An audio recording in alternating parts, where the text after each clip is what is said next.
جب کرب و بلا میں امام حسین علیہ السلام کا پانی بند کر دیا، رسول اللہ کے خاندان کے چھوٹے چھوٹے بچے پانی پانی کی صدائیں بلند کرنے لگے۔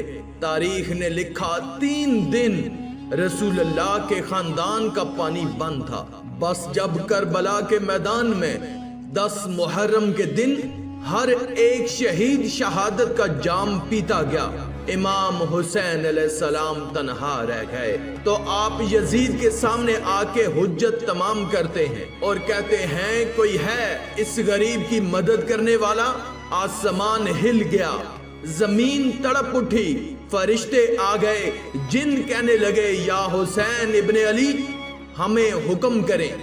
امام حسین نے فرمایا یہ صدا صرف انسانوں کے لیے تھی، لیکن افسوس تمام انسان رسول اللہ کے نواسے کی غربت پہ ہنسنے لگے۔ اتنے میں خیمے میں ایک بچہ اپنے آپ کو جھولے سے گرا دیتا ہے۔ بی بی رباب نے امام حسین علیہ السلام کو بلایا اور دست ادب کو جوڑ کر عرض کرنے لگی، نواسائے رسول، جیسے ہی آپ نے کہا کہ ہے کوئی اس غریب کی مدد کرنے والا، آپ کے اس شہزادے علی اصغر نے اپنے آپ کو جھولے سے گرا دیا۔ امام حسین علیہ السلام علی اصغر کا سر چومتے ہیں اور فرماتے ہیں رباب میں اصغر کو پانی پلا کے آتا ہوں۔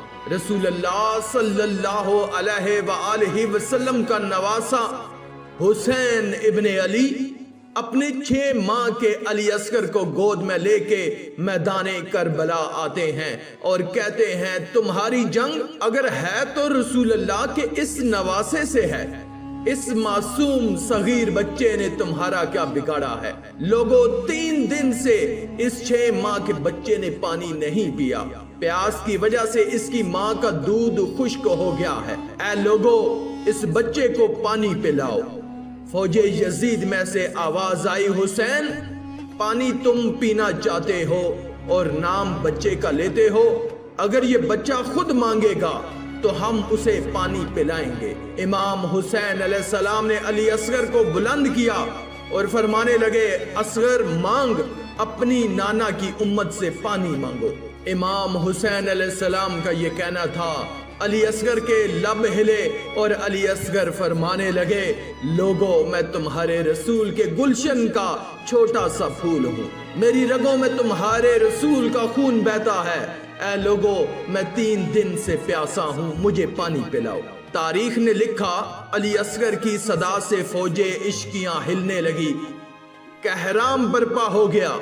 عمر بن سعد اور شمر نے کہا کہیں فوج یزید بغاوت پر نہ اتر آئے، آواز لگائی، ہرملا تیر چلا۔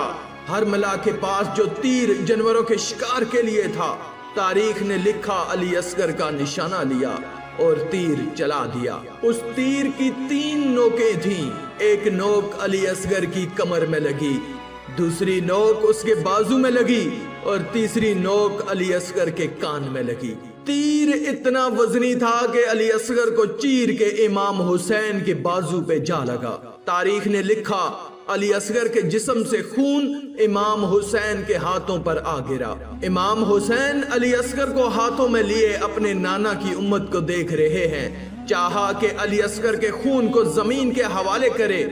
زمین چیخ اٹھی، مولا اگر اس ناحق خون کو ہم پہ گراتے ہیں روزے محشر تک میں اناج نہیں اگاؤں گی۔ امام حسین نے چاہا کہ اس کو آسمان کے حوالے کریں۔ آسمان کہنے لگا رسول اللہ کے نواسے اگر اس خون کو ہماری طرف پھینکا ہم روزے محشر تک بارش نہیں برسائیں گے۔ امام حسین نے خون علی اصغر اپنے چہرے پر ملا اور ان ظالموں کی طرف دیکھ کر کہنے لگے اے لوگوں روز محشر میں خون علی اصغر اپنے چہرے پہ لے کے آؤں گا اور اللہ کے سامنے سوال کروں گا کہ میرے اصغر کا کیا جرم تھا۔ پھر علی اصغر کی لاش کو بازوؤں میں چھپائے جیسے ہی خیمے میں آئے، بی بی رباب نے رو کے پوچھا اے مولا میرے بچے نے پانی پیا؟ امام حسین علیہ السلام نے علی اصغر کو اپنی باہوں سے ہٹایا۔ بی بی رباب چیخ کے کہنے لگی یا مولا جس نے میرے اس معصوم بچے کو مارا کیا اس کی کوئی اولاد نہ تھی؟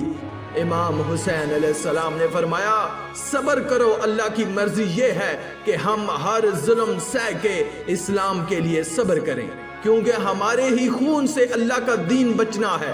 اور رباب علی اصغر کی قبر بناتے ہیں۔ امام حسین اور بی بی رباب خیمے کے پیچھے ایک جگہ پر ذوالفقار سے کھڈا کھودتے ہیں اور علی اصغر کو کربلا کی گرم زمین میں تدفین کر دیتے ہیں۔ بس جیسے ہی امام حسین علیہ السلام کی شہادت ہوئی، بیبیوں کے خیام جلائے گئے، آل رسول کو لوٹا گیا، سروں کو کاٹا گیا، تو عمر بن سعد نے کہا کہ دیکھو کوئی سر رہ تو نہیں گیا۔ کسی ظالم نے کہا کہ ایک سر رہ گیا ہے۔ شمر نے پوچھا کون سا سر؟ اس ظالم نے کہا حسین ایک 6 ماہ کا بچہ لے کر آئے تھے، ہم نے اس کو تیر مار کے شہید کیا تھا، اس کا سر نہیں ملا۔ شمر نے کہا ڈھونڈو، زمین پہ نیزے مارتے رہو، یہیں کہیں حسین نے تدفین کیا ہوگا۔ بس پھر کیا تھا، کربلا کی گرم زمین پہ فوج زمین پر نیزے مار مار کے علی اصغر کو ڈھونڈتی رہی۔ تاریخ نے لکھا ایک جگہ نیزہ لگنا تھا، جیسے ہی نیزہ اوپر آیا علی اصغر کا جسم اس نیزے پر سوار تھا۔ فوج یزید خوشی سے جھوم رہی تھی اور وہاں ایک ماں نے اپنے بچے کو نیزے کی نوک پر دیکھا، مدینے کی طرف منہ کر کے کہا یا رسول اللہ، دیکھیے آپ کی امت نے ہمارے ساتھ کیا ظلم کیا ہے۔